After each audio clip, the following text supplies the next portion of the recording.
Right now, you are going to learn a lot of powerful business English vocabulary. And I say powerful because these are incredibly useful words and phrases that you can use in a meeting, giving a presentation, just talking with colleagues. So this is not only going to help your speaking fluency, but I also think it will really help with your listening comprehension because you're also going to hear this vocabulary. And if you would like to get these lesson notes, click on the link down below in the description. Join my email community. If you're already a part of it, then I have sent them to you. So let's begin with our first phrase or expression, to set the tone at the top. And what this refers to is just really the character and values established by an organization's senior leadership. Those people, the CEOs, the CFOs, the executives, those people are at the top and they're the ones setting the tone at the top. Here's an example sentence. The CEO's aggressive and dismissive comments set a negative tone at the top, leading to a decline in employee morale and a toxic work environment. That's not a good situation. The one thing I really want you to keep in mind is the phrase set the tone. So if you want to be specific, set the tone at the top, referring to the company's leadership. But this is a phrase that you're going to hear quite often, even in other situations. And to give you an example, I have some of these news headlines for you so you get a better idea as to how it's used in context. AI stocks now set the tone for global markets. Or Dave Anderson on why leaders must set the tone early to drive daily success. And you got to establish that character, those values early on. And finally, invitations make lasting impressions and set the tone. So we're using it in a non-business context, but it still refers to the character, values, the mood that you're trying to convey whenever you set the tone. I am trying to set a positive tone when it comes to building your vocabulary because I want to teach you a lot of different phrases. And if you are someone who enjoys building your vocabulary, please subscribe, turn on notifications. That way I can become your teacher. My name is Wes. The channel is Interactive English. It's all about helping you reach your fluency goals. The next phrase is to get someone up to speed. And again, you could use this in other contexts, but I think it's very useful in a business setting because you may not have all the information, and in that case, someone else could get you up to speed. So that's basically what it means to have all the latest information about something, and you really want to get up to speed and figure out, well, what's happening, what's going on. An example, he arrived a little late, but his colleague was able to get him up to speed on the project's progress. And you're getting someone up to speed and letting them know everything that's going on. Then we have a useful phrase, instill confidence. So whenever we're talking about business and work, I think confidence is a very important noun. And in this case, when you instill confidence, we're using it with that verb. It means to create or establish a feeling of trust, self-assurance, or certainty in others. When you instill confidence in your colleagues, or you instill confidence in your employees if you are the owner of the company. Here's an example. The project leader's calm and competent approach served to instill confidence in a stressed team. So this is a common collocation with the word confidence, but because I mentioned that this noun is useful when talking about business, let's look at some other collocations with this word. So you could instill confidence in someone. And often you're going to follow this phrase with the preposition in, so I've gone ahead and included it with all of these collocations. You can also build confidence in someone, or increase confidence, or maintain confidence, or restore confidence, or shatter confidence, which in that case is a negative thing if you shatter someone's confidence in their ability to do something. So these are some great phrases to know, and it's also an excellent way to keep building your vocabulary and learning the phrases, the words that are often used together. Here is the next one. Pay close attention to detail. So it's very common to say to pay attention. If we want to make it a little more descriptive, to pay close attention, and then to give you more information, to pay close attention to what? Well, I think in business, it's important to pay close attention to detail. This is to think about something carefully and avoid sloppy mistakes. She is really careful and pays close attention to detail. This is a positive thing. It has a positive connotation if you are someone who pays close attention to detail. I try to do it, but it's not always the case. Sometimes, I do find mistakes in some of these slides after I go through them. But, that's okay. Nobody's perfect, but I still try to pay close attention to detail. Then I have an idiom, which is to level the playing field. And if you are trying to level the playing field, you're referring to a situation in which everyone has a fair and equal chance of succeeding. The new pay equity policy aims to level the playing field between new hires and long-tenured employees. So this is an idiom that of course, you could use when talking about business. I'll give you another example. Right now, everybody's talking about AI. And there are some big companies involved in the development of AI. And then there are other companies that are much smaller. But I could ask you, do you think it's a level playing field? Do you think these companies are in a situation that it's equal, it's fair? Or do you think some of these big companies have a much bigger advantage? Maybe they have connections, ties with the government. They have other operations that help give them a lead. And again, I'm asking you, look, do you think it's a level playing field? Or in the case of saying we need to level the playing field, we need to create that situation of fairness. Here's a fun little comic just to give you an example. He says, we're still not on a level playing field because they have more lawyers. And of course, this is funny. I guess maybe I'm from the US. There are a lot of lawyers in the US. And just looking at that picture, you're probably thinking, wow, that's a lot of lawyers. But they're saying, look, the other people have more lawyers. So it's not a level playing field. Here is the next one, to take the initiative. This is a great business phrase, to be the first one to do something, especially to solve a problem. And you are going to take the initiative. I think a lot of managers, CEOs, executives, they love it when their employees take the initiative. She regularly takes the initiative and does things before anyone has to ask. And you go ahead and you take the initiative. Great phrase, positive phrase. Then this is an idiom that really I think is often used when talking about a group of people. Or if people are working as part of a team, then you could use this idiom, to pull one's weight. So, keep in mind, we're going to use that possessive adjective to pull my weight, to pull your weight, to pull his weight, to pull her weight. And it means to do things that you should be doing as part of a group who are working together. Really, essentially, it's like you're doing your fair share of work.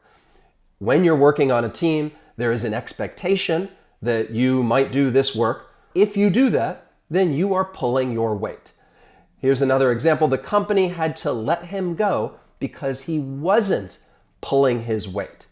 So if you and I are working on a team, and maybe you work really hard, but maybe I don't pay close attention to detail, and I make a lot of mistakes, and I'm not really working that hard, you could say, Wes, you're not pulling your weight. All right, you need to work harder because right now you're not pulling your weight. So this is an idiom that you may hear people use in the negative when they want to say someone is not doing their fair share of work and they're not pulling their weight.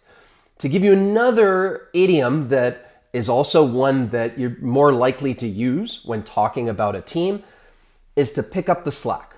This means to improve a situation by doing something that someone else has not done or not completed. And in that case, you have to pick up the slack. She's not working hard, so someone else will need to pick up the slack. I could use both of them in the same sentences, both idioms. So if I am not pulling my weight and we're working together, then possibly you will have to pick up the slack and you're going to do the extra work that has not been completed.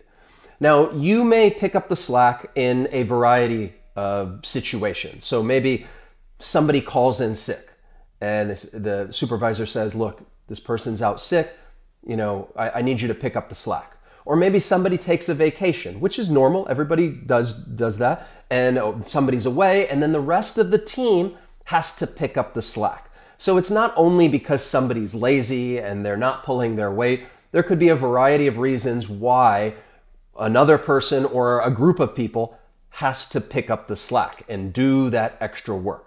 So those are great idioms when talking about a team, to pull one's weight or to pick up the slack. Then I have another, it's not an idiom, but it's more just a useful phrase that you would often hear in business, to take pride in something. This is that feeling of satisfaction which you have because you've done something well. And I think often people might use it when talking about work. You take pride in your work. Not only in business, but maybe in your personal life. There are things that you might do around the home, and that is a project, and you could still take pride in that work.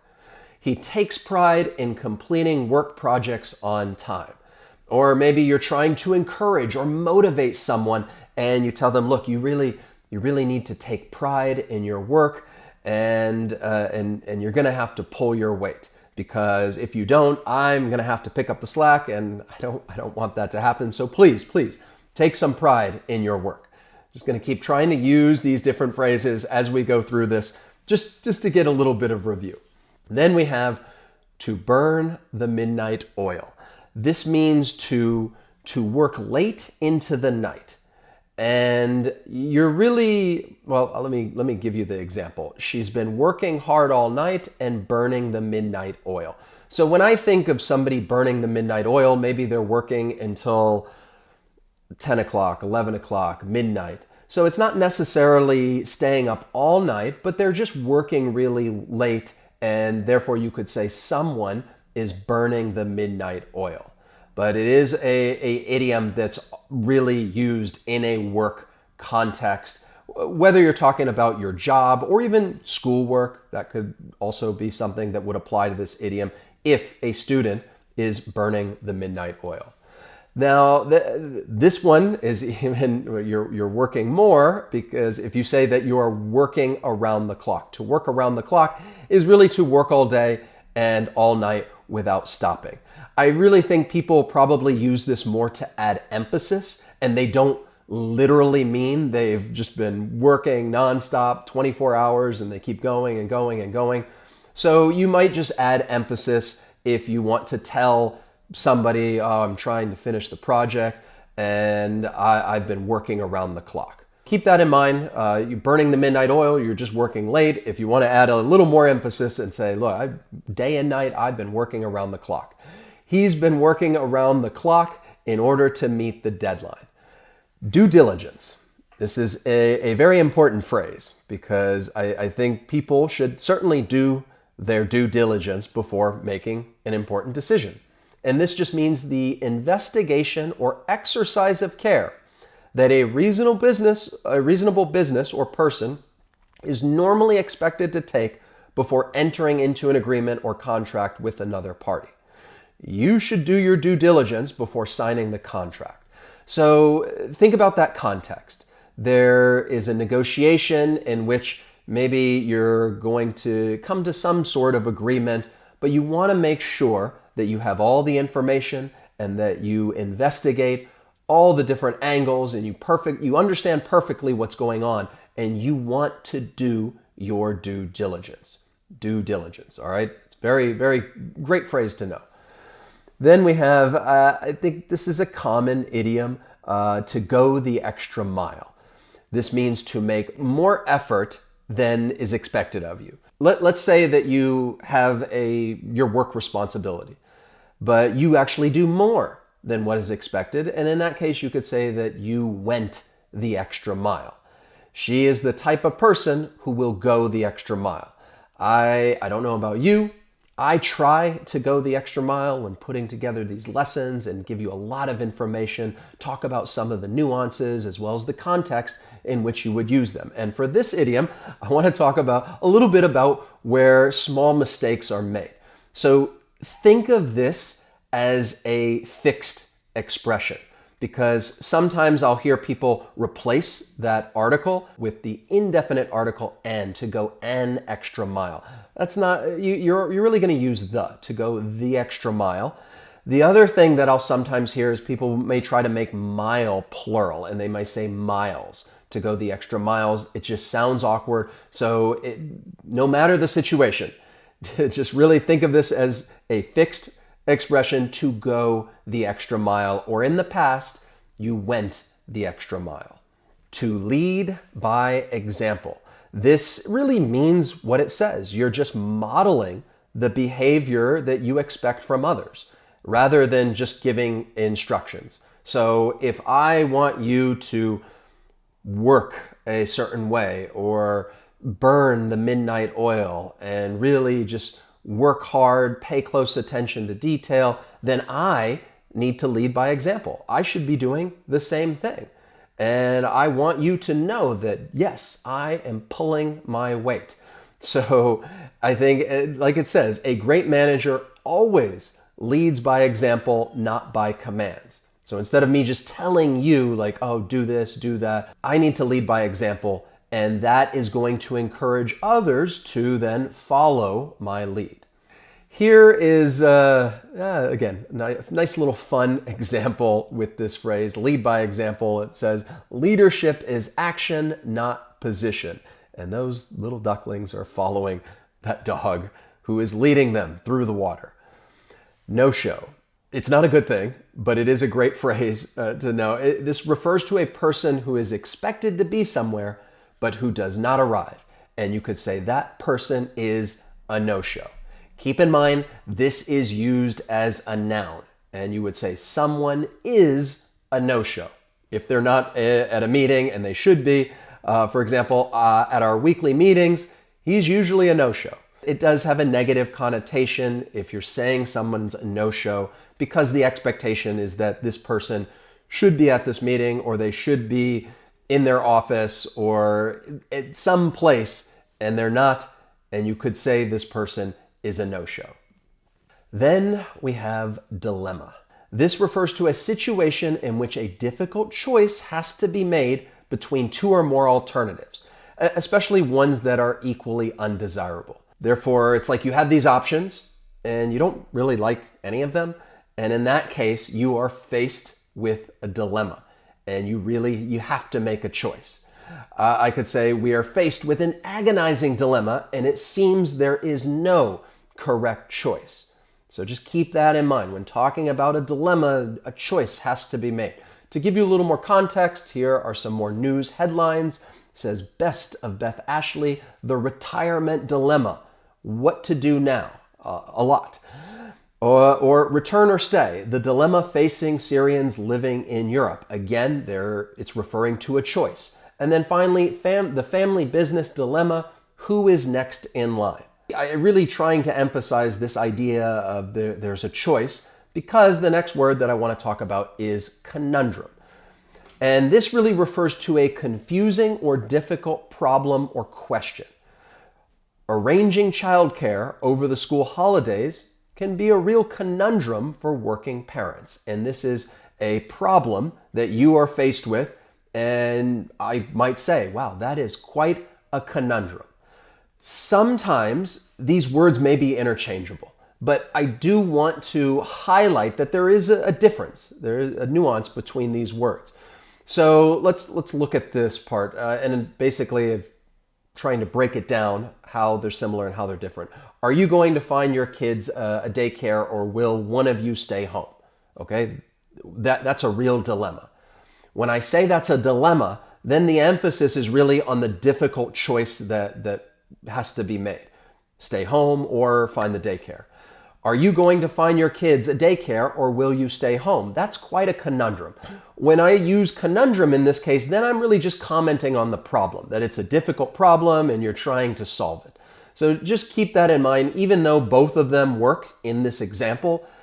When you use dilemma, you're really focusing more on that choice. When you use conundrum, you're more talking about just the problem in general. It's very difficult, it's very complex. Whenever you say that, well, that's really a conundrum that you're faced with.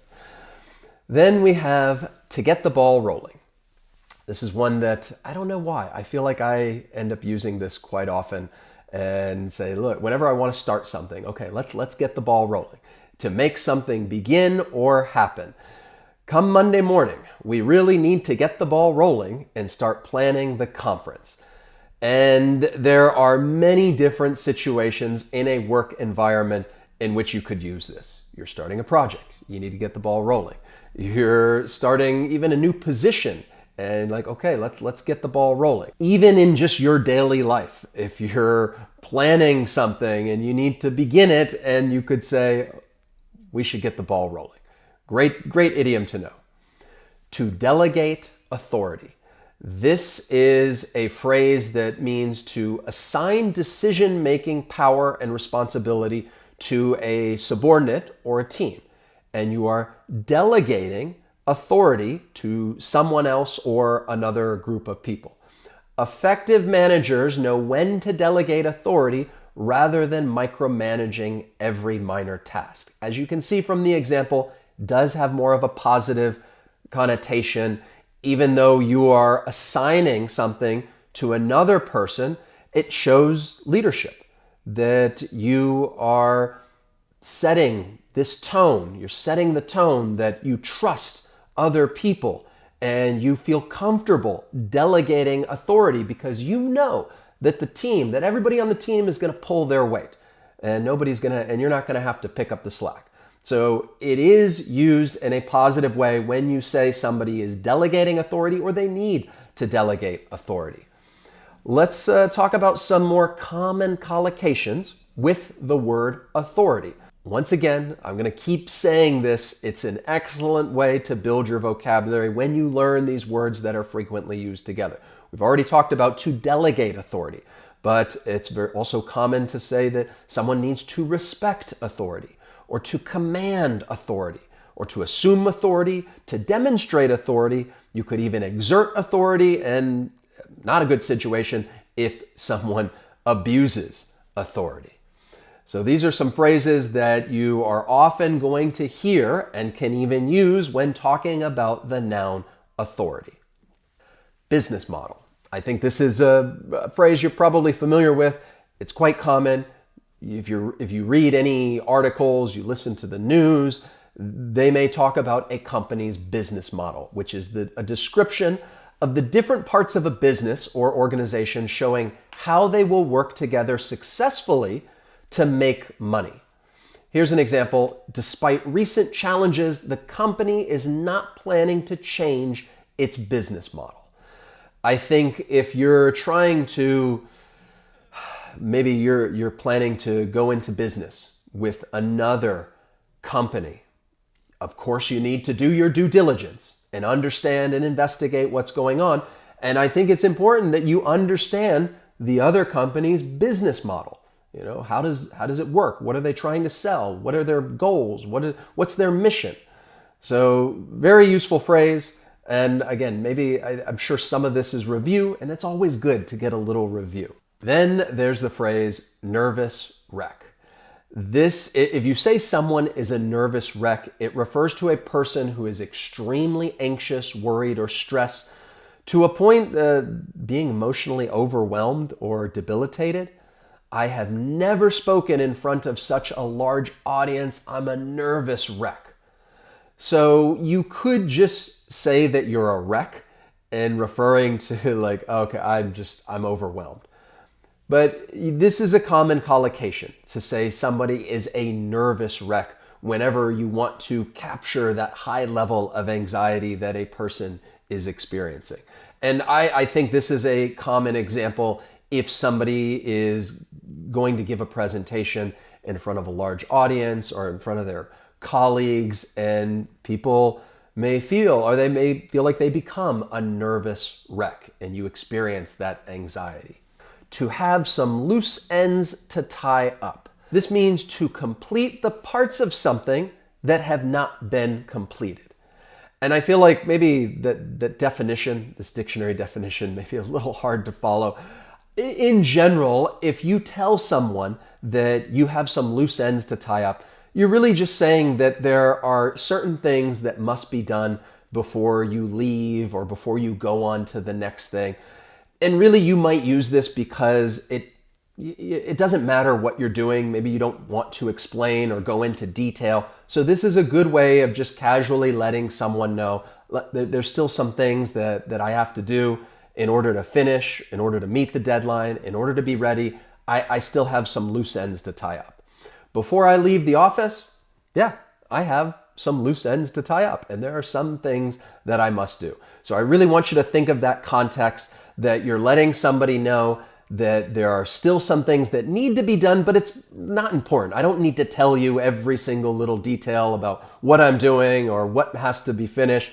And in that case, I could just say, look, I just got some loose ends to tie up, all right? Then there's a very, very common expression, to get everyone on the same page. This is to ensure that a group of people has a shared understanding, agreement, and knowledge about a particular topic, project, or goal. And you want to get everyone on the same page. I think you're working with a group of people. It's incredibly important that you get everyone on the same page. That way everyone knows what they have to do, and they can pull their own weight so that the work gets done and some other person's not going to have to pick up the slack. Let's take a moment to get on the same page about the project deadline. So I'm using get everyone on the same page. I think quite often people will just use part of this expression, the idiom on the same page. So there are different verbs you can use with this, and I've highlighted them right here, some common collocations to get everyone on the same page. And everyone is optional if you want to use it or not. You could say we need to get all the employees on the same page, or we need to get the team members on the same page. But you could also keep everyone on the same page. You could often use it with the verb to be and say everyone is on the same page. I think you and I, we are on the same page when it comes to building your vocabulary, learning these new phrases, making it a part of your active memory so that you can just use them in conversation. And you could also have everyone on the same page. These are verbs that you may use with this idiom, on the same page. To run behind schedule. This happens to me. I try to be punctual, but sometimes I run behind schedule. It happens. I'm sure you can relate to this as well. And there has been a time when you were running behind schedule to do something or happen later than planned or expected. So you could be talking about finishing a paper and you're running behind schedule, finishing a project and you're running behind schedule, or just your work in general, working with others. Say, guys, I'm running behind schedule. I apologize. Would it be possible for someone to pick up the slack? Here is my example sentence. It seems that she is often running behind schedule. And you can kind of see that woman running down the street right there, trying to capture the meaning of this expression, to run behind schedule. Next is the phrase, a tough act to follow. This refers to someone who has been so successful that it will be very difficult for the person who comes next to be as good. And there are many work situations that you could then use this whenever somebody's being replaced.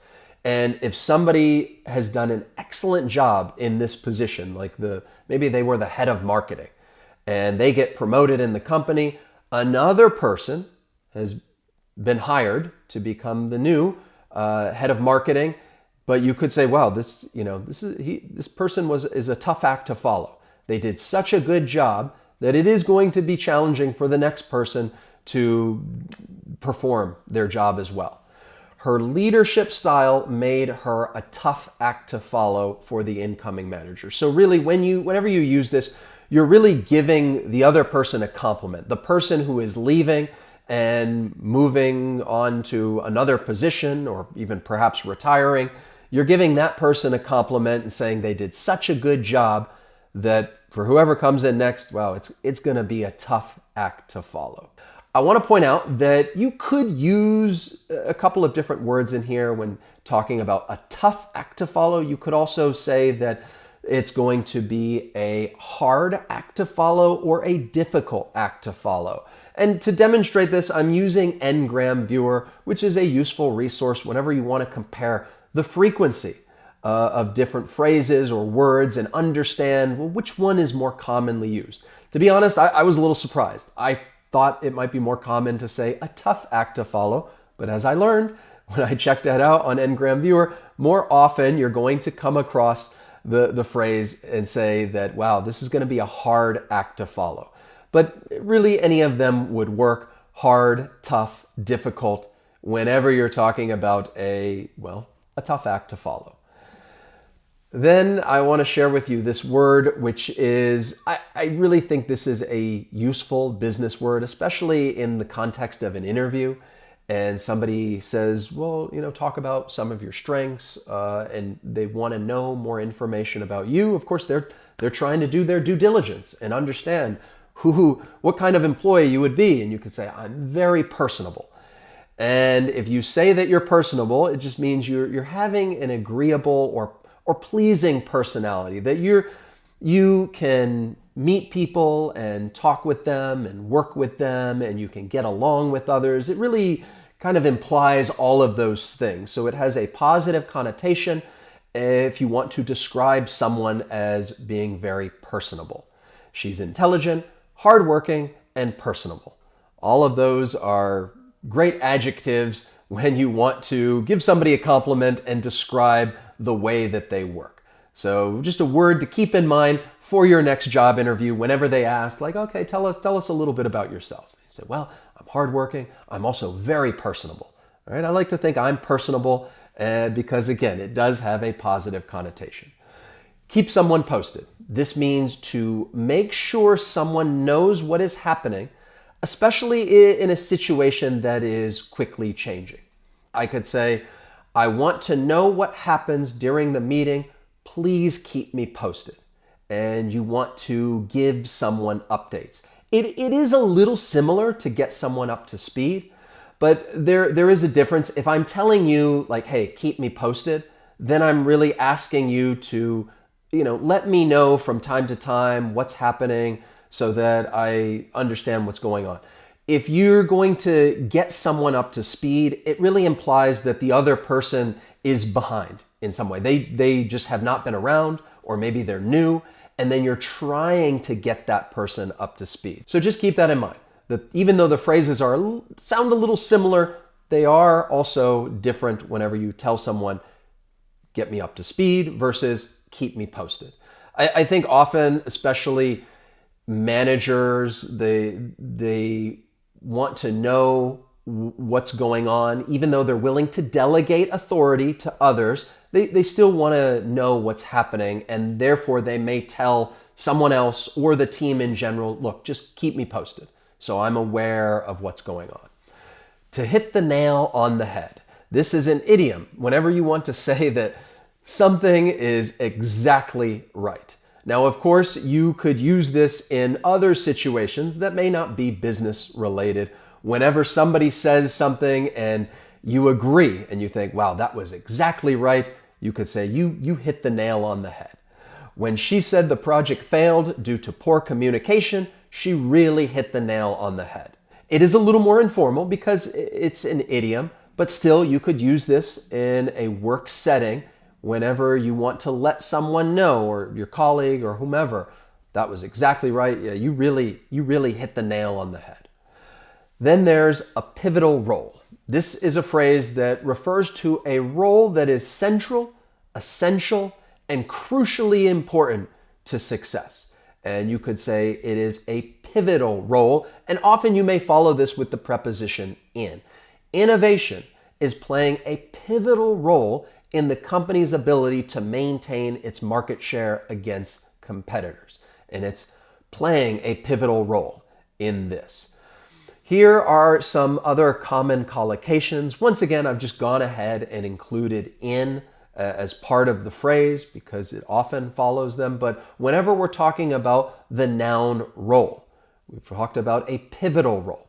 But you could use other adjectives as well that really, they're interchangeable. If I say somebody has a vital role in doing something, or they have a major role, or an important role, or a unique role, or an essential role, or even a starring role. The last one is more for movies and shows. It's somebody has a starring role in this movie.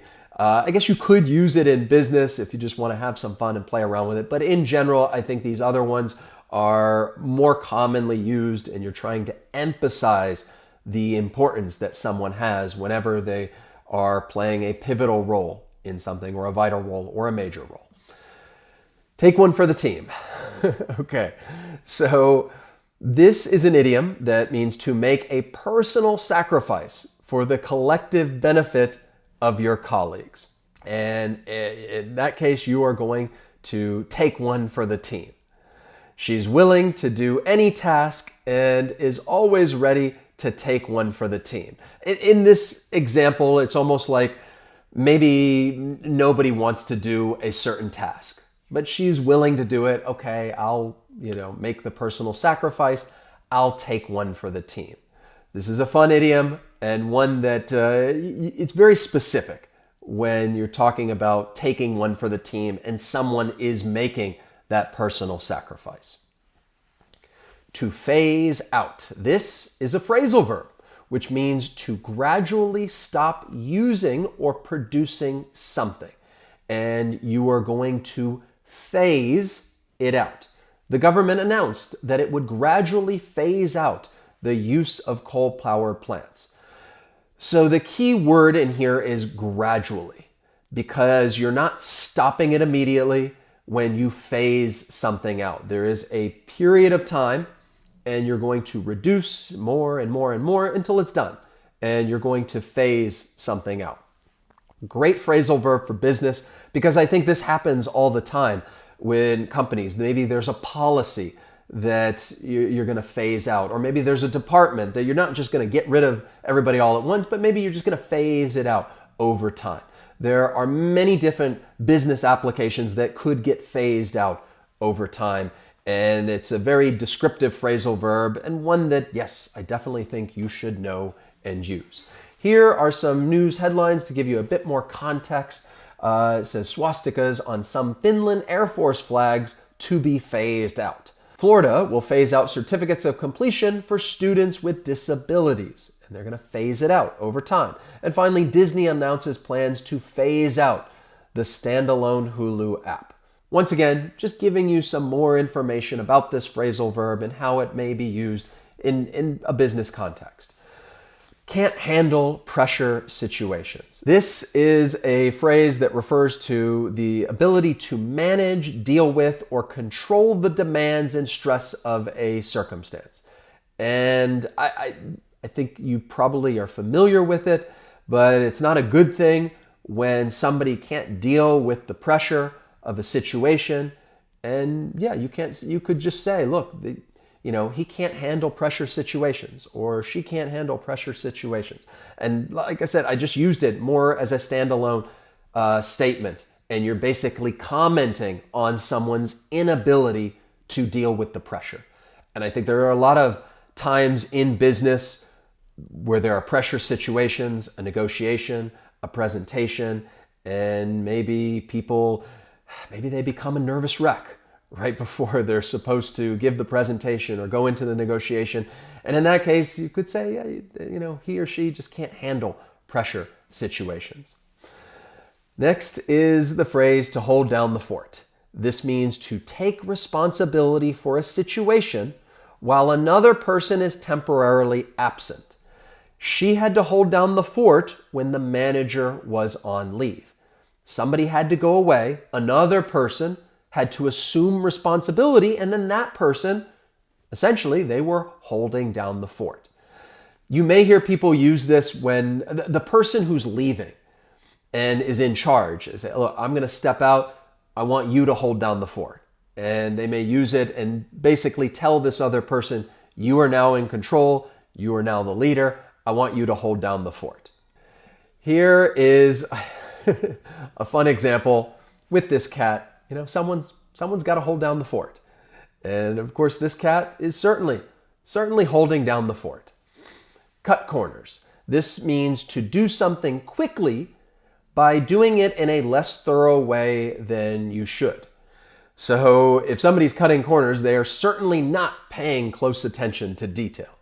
We can save some time if we cut a few corners.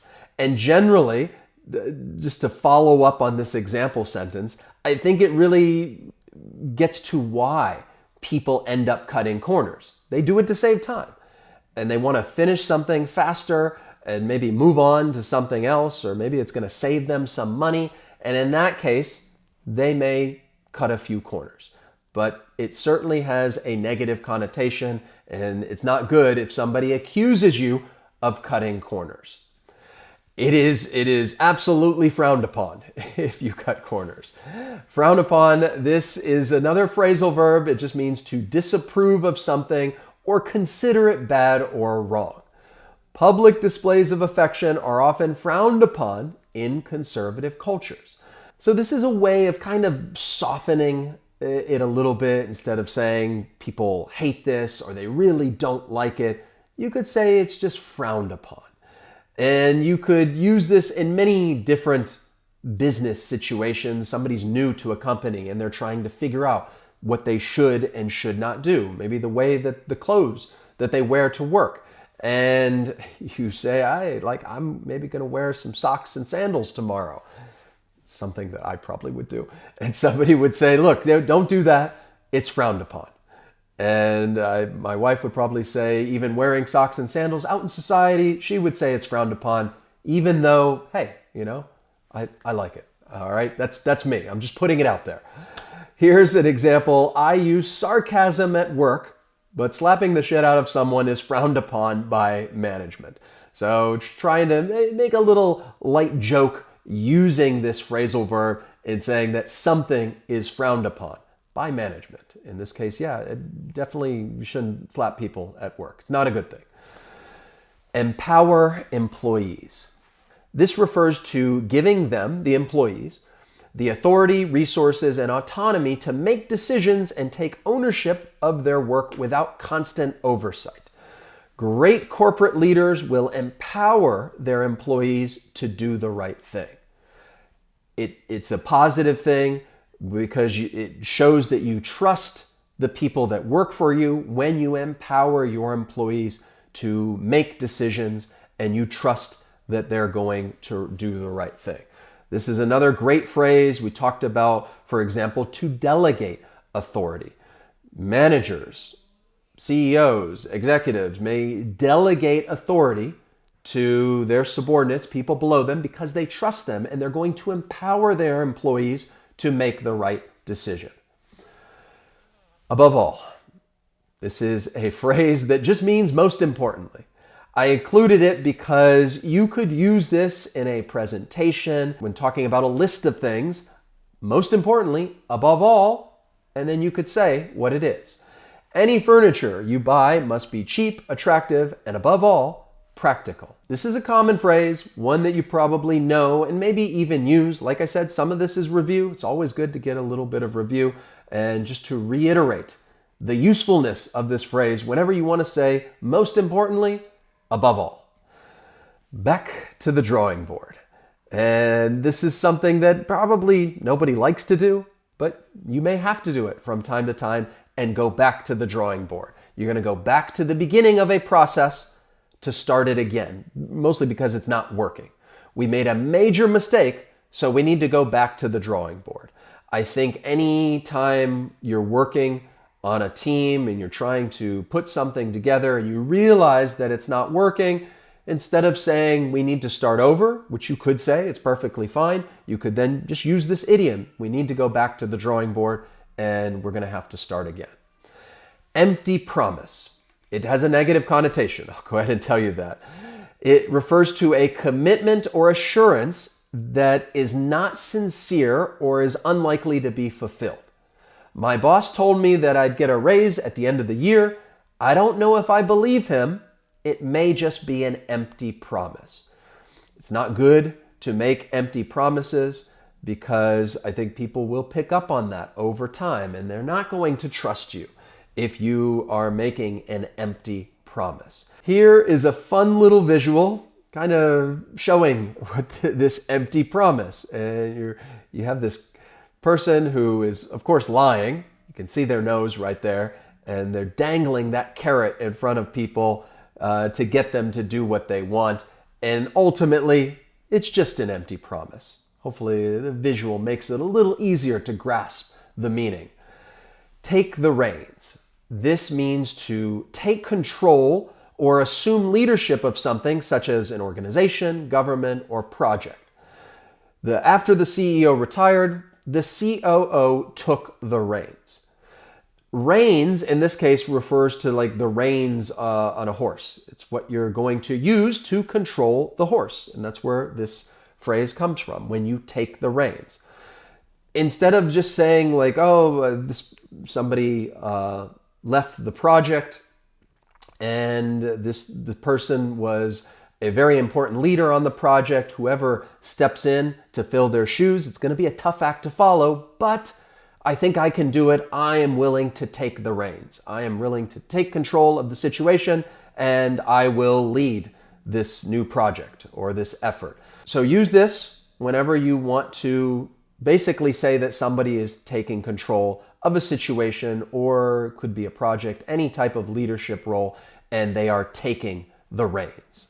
Then we have to fall on deaf ears. It just means to be ignored or disregarded if you say that something is falling on deaf ears. Despite repeated requests from the staff, the manager's pleas for more resources continued to fall on deaf ears. So if I am making a request or a suggestion and it's ignored, then I would then just say, look, my request, it's fallen on deaf ears. So if I am maybe making some type of request to the senior leadership and I'm being ignored, I could say, well, my request has fallen on deaf ears and they are just ignoring me. To give you a little more context, here are some more news headlines. Mega bill debt warnings fall on deaf ears inside the GOP. You're worried about the debt, but it's falling on deaf ears. Or China's latest cry for more babies may fall on deaf ears, and people are ignoring it. And then calls to reinstate students, professors fall on deaf ears. And it's not happening. This is being ignored, and it's falling on deaf ears. Put something on the back burner. I like this idiom. It just means to postpone or deprioritize something. And I think in a work context, there are multiple things that you may need to do. And that's why I think this idiom is useful when you deprioritize something and you put it on the back burner. It doesn't mean that you're going to completely ignore it and never get around to it. You're just deprioritizing it and say, okay, let's just put that on the back burner and then we'll get to it later. Here's an example. Right now, we have more pressing issues. So let's put your idea on the back burner for now. And you may be wondering, well, where does this idiom come from? Well, think about a stove. And you have the front burners, which is where people need to address things more immediately, where they're cooking. And if something is not a priority, they're just going to move it to the back burner so that they can get to it later. So this is where the idiom comes from. I thought this was just a little humorous. Neglected kitten has been put on the back burner. And yeah, it seems like the cat's comfortable there, getting a little nap while put on the back burner. Hit the ground running. This just means you are ready to work immediately on a new activity. If you accept this new position, you're going to have to hit the ground running, and you just get started immediately and start working. I think you can use this in different contexts. Whenever you're starting something, a project, a new position, and you say, look, let's just hit the ground running and we need to get going. So it does have a positive connotation whenever you want to say that you or someone else is going to hit the ground running. Walk the talk. There's a couple of things that I want to say about this phrase. It really just means to back up one's boastful talk with meaningful action. So sometimes if you want to instill confidence in your employees, you may be a bit boastful. And this is what we're going to do. These are our milestones. This is what we're going to achieve. And you think, wow, that's going to be difficult. But because I want to lead by example, I am going to burn the midnight oil and make sure all of these things get done. And in that case, you could say, wow, Wes, he's really walking the talk. He is doing the things that he says he's going to do. Here's another example. Employees trust leaders who walk the talk, not just make promises, especially those empty promises. Those are not good.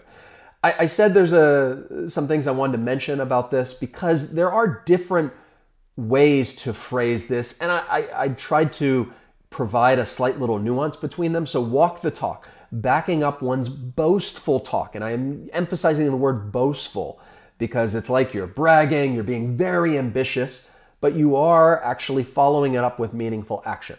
When you walk the walk, it simply just means you're going to do what you say. It doesn't mean you're being boastful about it as saying like, we're the best, we're the greatest, or this is what we're going to achieve. You're just saying this is what needs to get done, and I'm going to do it, and I'm going to walk the walk. Or if you talk the talk, it just means to talk about an action in a confident way. That's that boastfulness, so that you seem to be very good at what you're doing. And this is more, I think, a little, empty when somebody says they just talk the talk.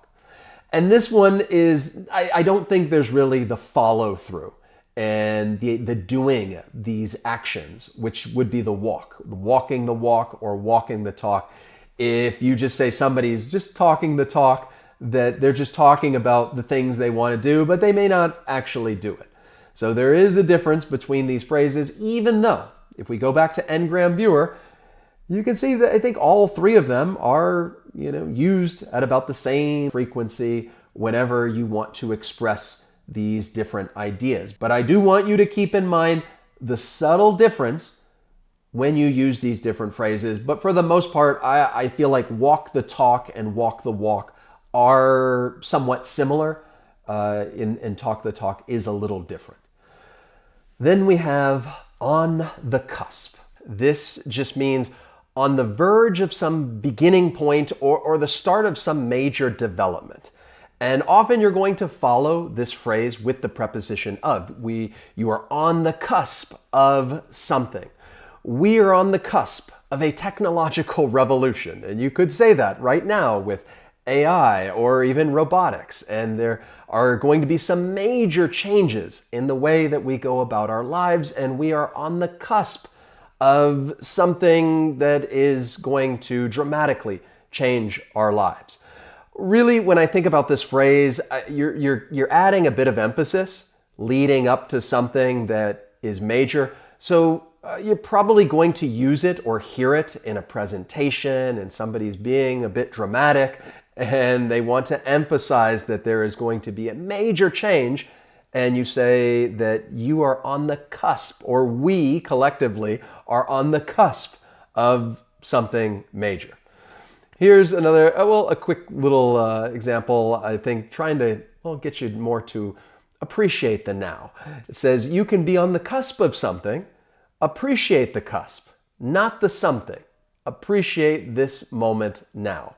And I think that's true. I think we are on the cusp of a major development with AI, and I want to appreciate the way that things are being done right now, because well, there are going to be a lot of major changes. Some I might like, others I might not like, and be like, wow, I really wish we could, go back to the way things were when we were just on the cusp of this thing. Then we have phrasal verb branch out. This means to extend or expand one's activities or interest in a new direction. So I could say he started as a mechanic but has branched out into engine repair for boats.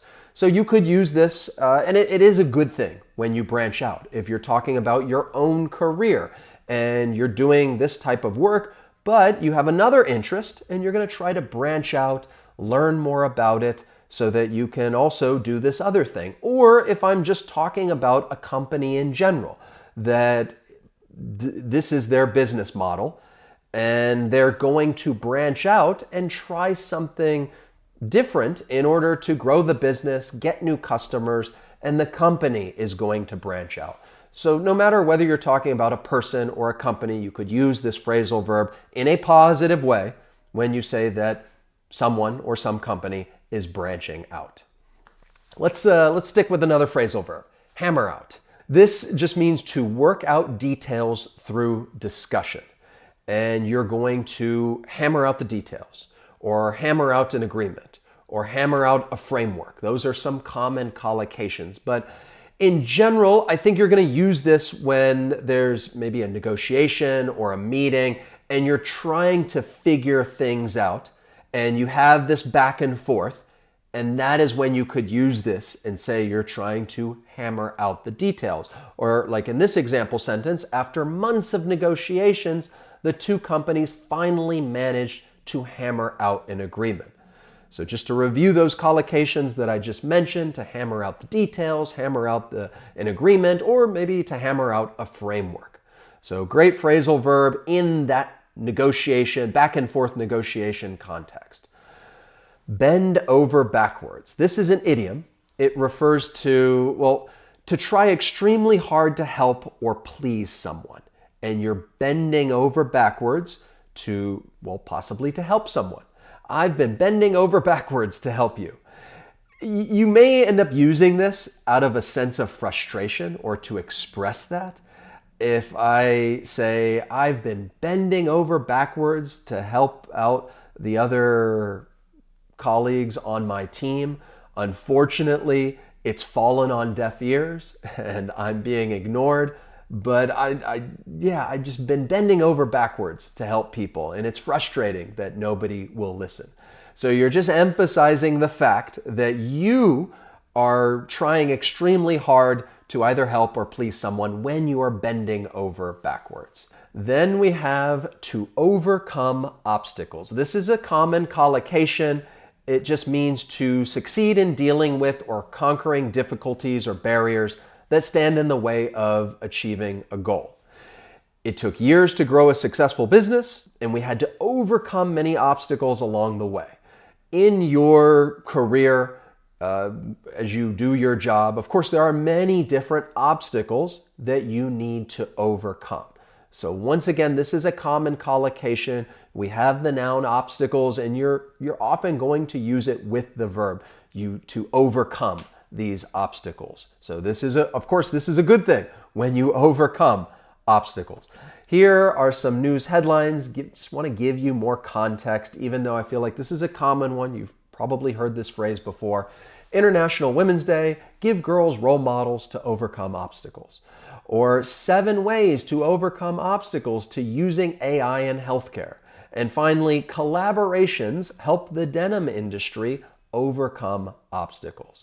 I want to help you overcome obstacles when it comes to building your vocabulary, which is why I do these lessons and try to go through these words in a very meticulous way and pay close attention to detail. And that is why I want to remind you once again that if you want to get these lesson notes, join my community, click on that link down below in the description. And if you enjoyed this lesson and learned something new, I truly hope that at least you learned one thing new. I want you to let me know by hitting that like button. As always, thank you so much for watching, and I will see you next time. So long.